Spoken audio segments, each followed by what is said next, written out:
মই হাঁহি থাকিব পৰা নাই। মই আপোনাক ইমান সিৰিয়াছ কথা এটা কৈ আছো, পাবজি বেন হৈছে, আমাৰ জীৱনটো কি হ'ব এতিয়া? আপুনি আকৌ হাঁহি আছে।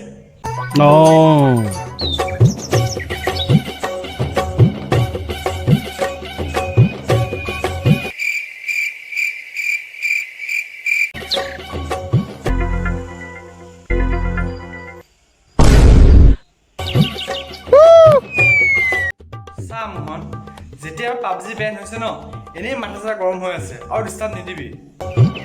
মাথা কিয় গৰম হৈছে?